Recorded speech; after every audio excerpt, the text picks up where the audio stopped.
Planet of the apps film franchise बहुत ही famous है और इस फिल्म फ्रेंचाइज का पहला पार्ट रिलीज हुआ था 1968 में, जिसको ओरिजिनल फिल्म सीरीज कहा जाता है। और अभी जो हम सीरीज देख रहे हैं वो एक रीबोट है, मतलब कि उसको दोबारा बनाया गया है। हाँ, उनकी स्टोरी जो है वो थोड़ी अलग है, बट ये दोबारा बनाई गई है। और अभी अभी इसका एक पार्ट रिलीज हुआ है, ये kingdom of the planet of the apes. और इसी से ये फिल्म अपनी फ्रेंचाइज की 10वीं फिल्म है, जो काफी जबरदस्त भी है और लोगों ने इसको पॉजिटिव रिस्पॉन्स दिया है। बट क्या ये अपनी दूसरी मूवी से अच्छी है या नहीं, तो आज हम इस पर बात करेंगे और planet of the apps film franchise की सभी मूवीज को एक रैंक देंगे और ये भी देखेंगे कि इनमें सबसे बेस्ट और सबसे वर्स्ट फिल्म कौन सी है। वीडियो इंटरेस्टिंग होने वाली है, लास्ट तक जरूर देखें, चैनल को जरूर सब्सक्राइब करें। 10वें नंबर पर है प्लैनेट ऑफ द एप्स, जो रिलीज हुआ था 2001 में और ये एक रीमेक है अपनी original film planet of the apps, जो रिलीज हुआ था 1968 में। और ये फिल्म अपनी फ्रेंचाइज की सबसे वर्स्ट फिल्म है। अगर आपने ओरिजिनल फिल्म देखी होगी और फिर ये फिल्म देखोगे तो आपको बहुत ही गुस्सा आएगा।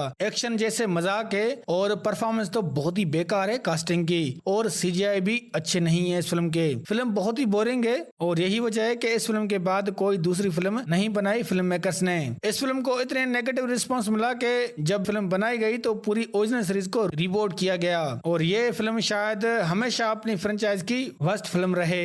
9th नंबर पर है battle for the planet of the apes और ये पार्ट रिलीज हुआ था 1973 में। अगर आप ये फिल्म देखोगे तो शायद मजा ना आए, बट सच कहूँ तो ये फिल्म देखने लायक है। और ये पार्ट अपनी सीरीज की फाइनल फिल्म है। इसमें होता ही है कि न्यूक्लियर वार लग जाती है और फिर बहुत सारे इंसान खत्म हो जाते हैं। फिर बचे हुए इंसानों को सीजर अपने साथ रहने देता है, बट एक गोरिल्ला नाम होता है जनरल अलडू, वो इंसानों को गुलाम बनाकर काम करवाना चाहता था। देन फिर इसी पर सारी फिल्म की कहानी है। तो फिल्म की स्टोरी और एक्शन वीक है, यही वजह है कि इस फिल्म को रेटिंग बहुत ही कम मिली है। और ये पार्ट अपनी फ्रेंचाइज की 9th रैंक पर है।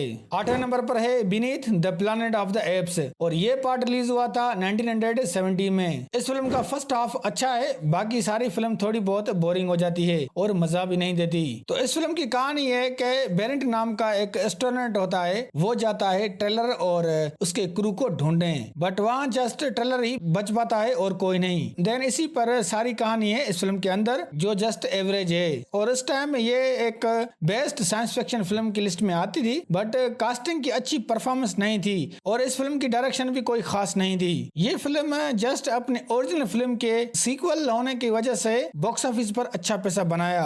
ओवरऑल ये कोई मजे का सीक्वल नहीं था और ना ही उस टाइम में इस फिल्म को लोगों ने कोई खास पसंद किया था और लोगों ने ये कमेंट्स किया कि वर्स्ट सीक्वल था अपनी ओरिजिनल फिल्म का। यही वजह है कि ये 8वें नंबर पर है। 7th नंबर पर है conquest of the planet of the apes और ये पार्ट रिलीज हुआ था 1972 में। ये फिल्म बॉक्स ऑफिस पर कुछ ज्यादा पैसे नहीं बना पाई थी, बट ये फिल्म फ्लॉप नहीं है। ये फिल्म अच्छी है, यूनिक स्टोरी भी है। इसमें आपको थोड़ा बहुत वॉयलेंस देखने को मिलेगा, क्योंकि इसमें आपको फाइट्स बहुत देखने को मिलेगी और वो भी एप्स और इंसानों के बीच। और जो फाइट देखोगे वो भी एक सेंस देती है। इस फिल्म में सीजर की ओरिजिन दी गई है, जो कि काफी अच्छी भी है, बट फिर भी काफी ऐसे स्टोरी में फ्लॉ आते हैं जिसकी वजह से फिल्म की स्टोरी थोड़ी बहुत बोरिंग हो जाती है। बट ये भी फिल्म जस्ट अच्छी थी, कोई खास नहीं थी। 6 नंबर पर है escape from the planet of the apes और ये पार्ट रिलीज हुआ था 1971 में। ये एक बेस्ट सीक्वल है, मतलब कि इससे पहले बीनीथ द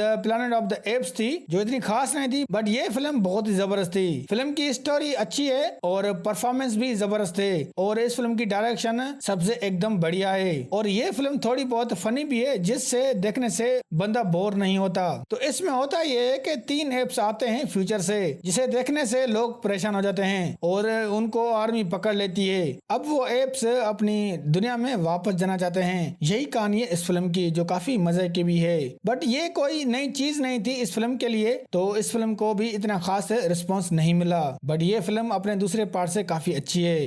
5 नंबर पर है rise of planet of the apes और ये पार्ट रिलीज हुआ था 2011 में। ये फिल्म ओरिजिनल फिल्म सीरीज से रिपोर्ट की गई है और इस फिल्म में सीजर की ओरिजिन दी गई है, जो एकदम बेस्ट है। मतलब कि फिल्म की कहानी तो एकदम नेक्स्ट लेवल की है, बट मेन बात इस फिल्म के सीजीआई देखो भाई, वो तो आउटस्टैंडिंग है और कास्टिंग की परफॉर्मेंस तो देखो, वो भी जबरदस्त है। फिल्म ने बॉक्स ऑफिस पर अच्छा खासा पैसा बनाया और इसी फिल्म की वजह से आपने इस फिल्म के 3 पार्ट्स और देखे। बस इस फिल्म में एक्शन थोड़ा कम था और बीच में ये थोड़ी बोरिंग हो जाती है, बट ये फिल्म बेस्ट है। और यही वजह है कि ये फिल्म 5 नंबर पर है, क्योंकि और जो पार्ट हैं वो इससे भी बेस्ट हैं। और 4th नंबर पर है kingdom of the planet of the apes, और ये पार्ट तो रिलीज हुआ था 2024 में। अब आपको ये तो पता ही होगा। हाँ दोस्तों, ये जो नया पार्ट रिलीज हुआ है ये नंबर 4th पर है। देखो, मुझे ये फिल्म एवरेज लगती है, बट ऑडियंस इस फिल्म को बहुत ही ज्यादा पसंद कर रही है। और रीजन ये है कि इस फिल्म ने आगे हिंट दिया है कि इंसान दोबारा अपना मकाम हासिल करेंगे, और फिल्म की स्टोरी भी अच्छी है, यूनिक है। वैसे इस फिल्म के अंदर जो इवेंट दिखाया गया है वो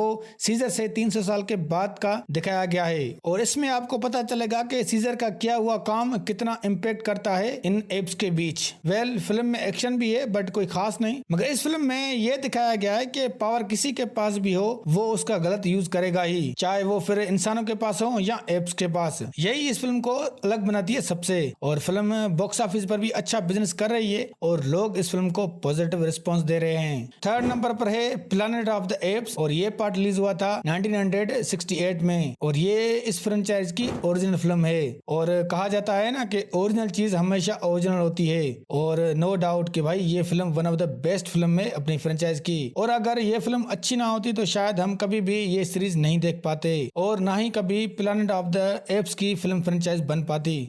यकीन करो, इस फिल्म की स्टोरी तो एकदम कमाल की है, और यही वजह है इस फिल्म को बेस्ट साइंस फिक्शन फिल्म कहा जाता है, क्योंकि इस फिल्म में स्पेस ट्रेवल दिखाया गया है जो उस टाइम के हिसाब से एक नया कॉन्सेप्ट था। यही वजह है कि लोगों ने इस फिल्म को बहुत ही पसंद किया, और फिल्म ने अच्छा खासा बॉक्स ऑफिस भी जनरेट किया, और इसको सबसे ज्यादा रेटिंग मिली है क्रिटिक्स से, और लोग अभी भी इस फिल्म को बेस्ट मानते हैं। तो दूसरे नंबर पर है वार for the planet of the apes, और ये पार्ट रिलीज हुआ था 2017 में। ये फिल्म सच में जबरदस्त है, क्योंकि इस फिल्म में आपको ट्रेजेडी देखने को मिलेगी, और सच में आपको फील होगा इस सीजर के लिए। और सीजर का इस फिल्म में अंदर एडवेंचर दिखाया गया है, वो एक आउटस्टैंडिंग है। तो होता ये है कि एक जनरल कॉलोनियल होता है जो सीजर की फैमिली को मार देता है, और फिर सीजर के साथ जितने भी एप्स होते हैं उनको पकड़कर गुलाम बनाता है और उनसे काम करवाता है। फिर सीजर कैसे उन सबको छुड़वाता है और अपना बदला भी लेता है, यही है इस फिल्म के अंदर। फिल्म की स्टोरी तो बहुत ही जबरदस्त है, VFX CGI भी नेक्स्ट लेवल के हैं, और इस फिल्म के एक्शन की तो बात ही नहीं करो भाई, वो तो एक अलग लेवल का है। मतलब कि इस फिल्म में जो भी एक्शन है बहुत ही मजे का है, और मेन बात कि ये सीजर ट्रिलॉजी फिल्म्स का कंक्लूजन है, और यही वजह है कि ये फिल्म अपनी फ्रेंचाइज की बेस्ट की लिस्ट में आती है, और नंबर 2 पर है।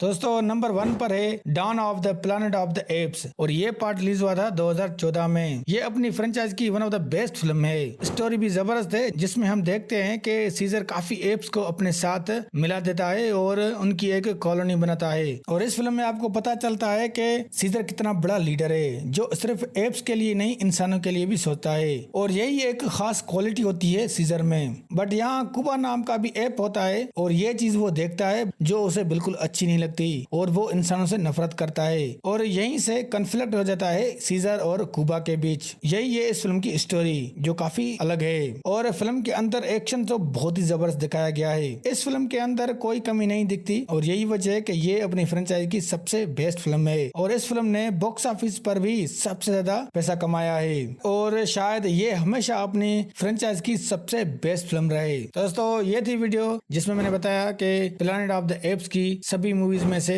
कौन सी बेस्ट है और कौन सी वर्स्ट है। वैसे आप कमेंट्स करके बताएं कि आपने अभी तक इस फ्रेंचाइज की कौन कौन सी मूवीज देखी हैं। आई होप कि आपको वीडियो अच्छी लगी होगी। अगर वीडियो अच्छी लगी तो लाइक करें, और प्लीज हमारे चैनल को जरूर सब्सक्राइब करें।